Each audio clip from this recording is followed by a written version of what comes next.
उत्तराखंड हरिद्वार में एक धर्म संसद हुआ। क्या हुआ? अब धर्म संसद में उत्तराखंड में बीजेपी की सरकार, आज भारत के प्रधानमंत्री नरेंद्र मोदी गुजरात में ईसाइयों के चर्च के में जाकर कहा कि भारत की अखंडता को बरकरार रखना है, भारत की यूनिटी को बरकरार रखना है। देश के प्रधानमंत्री ने कहा बड़ी अच्छी बात है, बड़ी अच्छी बात है। मगर हम देश के प्रधानमंत्री से पूछना चाह रहे हैं कि उत्तराखंड में आपकी सरकार है और उस सरकार में वहां पर एक धर्म संसद हुआ जिसमें उसका नाम क्या रखा गया? इस्लामिक भारत में सनातन का भविष्य। ये हुआ है। अच्छा, उसमें क्या कहा गया? उसमें चलिए मैं लफ्ज़ मुसलमान नहीं बोलूंगा क्योंकि योगी और मोदी और उनके चमचों को बड़ी आपत्ति होगी। मैं ये कहूंगा कि उन्होंने असदुद्दीन ओवैसी के बारे में ये कहा, एक महाशय ने कहा कि काश मैं एमपी होता तो मनमोहन सिंह को गोलियां मार देता। देश का मनमोहन सिंह 10 साल का प्रधानमंत्री, अगर मैं पार्लियामेंट में होता तो एक महाशय बोले, उनका नाम नहीं बोलना चाह रहा हूं मैं, ना छोड़िए, नाम तो सिर्फ अल्लाह का रहेगा, याद रखो, नाम तो सिर्फ अल्लाह का रहेगा और किसी का नाम नहीं रहेगा इंशाअल्लाह ताला। अब उस पे भी इनको तकलीफ हो जाएगी। तो एक महाशय ने कहा कि अगर मैं पार्लियामेंट में होता तो नाथूराम गोडसे की तरह 6 गोलियां भारत के एक्स प्राइम मिनिस्टर को गोली मार देता। अब आप सोचिए थोड़ी देर के लिए, जो मोदी के भक्त थे उनसे भी कह रहा हूं, अगर कोई फेसबुक पर योगी और मोदी के बारे में कुछ अनाप शनाप लिख दे तो 4 घंटे के अंदर हजरत पुलिस उसके घर को पहुंच जाती, चल हमारे साथ। खाली फेसबुक पर देश के एक प्रधानमंत्री के ओहदे पर रहने वाले मनमोहन सिंह से कहा जा रहा है कि अगर हम होते तो तुझे 6 गोलियां मार देते। आपको मालूम, लंबा अरसा हो चुका ये होकर, 4-5 दिन हो चुके, एक भी गिरफ्तारी नहीं हुई, एक भी गिरफ्तारी नहीं हुई है। अरे मनमोहन सिंह की तो इज्जत नहीं करते तो देश के प्रधानमंत्री के ओहदे की तो इज्जत करो। आज मोदी प्रधानमंत्री है, कल कोई और होगा इंशाअल्लाह, मगर उस ओहदे की तो अजमत, उसका इकबाल रहना चाहिए ना। कोई कैसे खड़े होकर कह सकता है, कोई कैसे खड़े होकर कह सकता है कि मैं पार्लियामेंट में होता तो 6 गोलियां मार देता? मगर कोई एक्शन उत्तराखंड की बीजेपी की सरकार ने नहीं लिया। एक और महाशय थे, उन्होंने क्या कहा? उत्तराखंड के ईसाइयों को कहा क्रिसमस नहीं मनाना, क्रिसमस मनाओगे तो फिर तुम्हारी खैर नहीं है। अच्छा, एक और महाशय ने कह दिया कि मैं भगवा संविधान दे रहा हूं। अब हम पूछना चाहते हैं मोदी जी से, क्या आप ये भगवा संविधान को लेकर आएंगे या अंबेडकर के बनाए हुए संविधान को बरकरार रखेंगे? संविधान की धज्जियां उड़ाई जा रही हैं। बीजेपी, नरेंद्र मोदी सन्नाटे में है। और फिर एक और मैडम ने कहा, वन मैडम हैज सेड, क्या कहा मैडम ने? मुझे 100 सिपाही चाहिए जो 20 लाख ओवैसी की तरह लोगों को मार दे।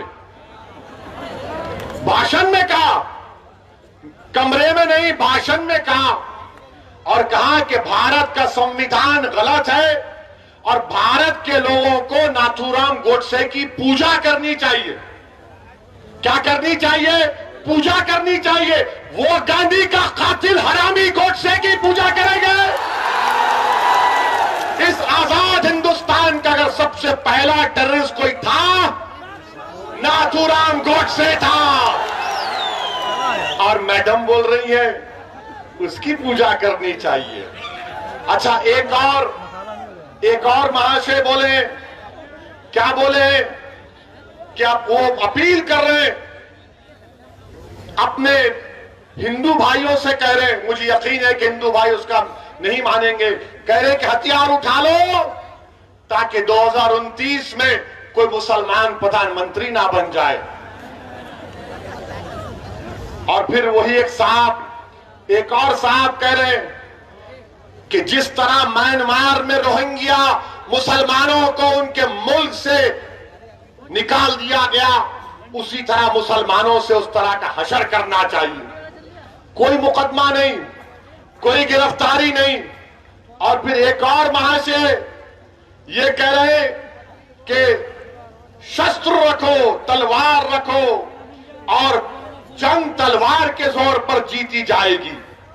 और फिर एक और महाशय ने कहा कि मुसलमानों के गांवों को खाली कर दो।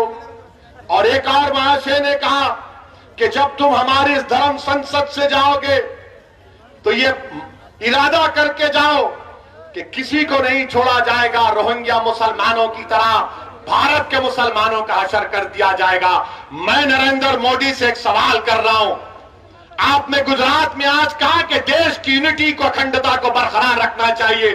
बताओ, देश के प्रधानमंत्री, आप मेरे भी प्रधानमंत्री हैं, आप देश के प्रधानमंत्री हैं, आपने भारत के संविधान पर हल्फ लेकर भारत के तमाम नागरिकों की हिफाजत का जिम्मा आपने लिया है।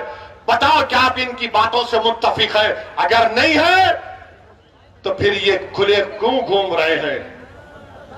और बाबा ये बताओ, ठोक दो, क्या करोगे तुम अब? ये धर्म संसद में इस तरह की बकवास कही गई और वहां के डीजीपी साहब कहते हैं अनलॉफुल एक्टिविटीज प्रिवेंशन एक्ट नहीं लगेगा। डीजीपी साहब, हमको भी थोड़ा कानून आता है, आपकी तरह नहीं आता होगा, मगर भारत का कानून यह है कि जब भारत की आर्मी से कह रहे हैं लोग मुसलमानों को मार दो, तो क्या आप 121A का दफा नहीं लगा सकते? क्यों नहीं लगाया आपने, मेरा एक सवाल। और फिर आप 124A लग सकता है, धमकी 503 लग सकता है, आर्म्स एक्ट लग सकता है, और फिर आप सेक्शन 108 अबेटमेंट लग सकता है। और अगर यूएपीए नहीं लग सकता तो झूठ, यूएपीए में आप इन तमाम ऑर्गेनाइजेशन को बैन करो इनको, जो मनमोहन सिंह को मारने की धमकी दे रहे हैं, जो मुसलमानों को, भारत के मुसलमानों को, रोहिंग्या मुसलमानों का हाल करना चाहते। कुछ एक्शन बीजेपी नहीं लेगी। ये इस तरह की बातें ये लोग कर रहे हैं। और बीजेपी के लोग ओवैसी की 45 सेकंड की तकरीर पे पेट में दर्द हो जाता है। आप सोचिए, नहीं, ये जज्बात में लाने के लिए नहीं कह रहा हूं, याद रखिए, ये अंग्रेजी में बोलते ना, नहीं, ये फ्रिंज है, ये फ्रिंज नहीं, ये मेन एलिमेंट है। जो बीजेपी इनकी सरपरस्ती कर रही है, बीजेपी इनकी तारीफ कर रही है, संघ परिवार इनकी सरपरस्ती कर रही है, और इस तरह के बुरे ख्यालात इनके। अब बताओ आप कि एक मजहब के मानने वालों को, जो भारत के बाइज़्ज़त शहरी है, अक़लियत है, अल्पसंख्यक है, माइनॉरिटी है, उनको मारने की बातें हो रही हैं और कोई केस, कोई गिरफ्तारी अब तक नहीं होती। अच्छा, अब सवाल यह पैदा होता है कि क्या अखिलेश यादव की पार्टी ने इनके खिलाफ कंप्लेन की? उत्तराखंड में भी समाजवादी है, कांग्रेस इलेक्शन लड़ने जा रही है, क्या कांग्रेस ने कंप्लेन दी? किसने दी? मजलिस इत्तेहादुल मुस्लिमीन के डॉक्टर नैयर कासमी ने जाकर कंप्लेन दी। क्यों कंप्लेन नहीं दी समाजवादी और कांग्रेस ने? तो बोलेंगे वो वोट नहीं मिलेगा हमको, वो वोट नहीं मिलेगा हमको। अरे तुम वोट की क्यों बात कर रहे? देश को बचाओ। जब देश बचेगा तो जमहूरियत रहेगी। ये देश में अनार्की पैदा करना चाह रहे, मगर समाजवादी कुछ नहीं बोलेगी, कांग्रेस कुछ नहीं बोलेगी, और क्या बोलेगी? ये ओवैसी का भड़काऊ भाषण होता है। ये भड़काऊ भाषण देता है। मैं एक एक लफ्ज को सच्चाई के साथ बयान कर रहा हूं, एक एक लफ्ज को सच्चाई के साथ आपके सामने बयान किया हूं।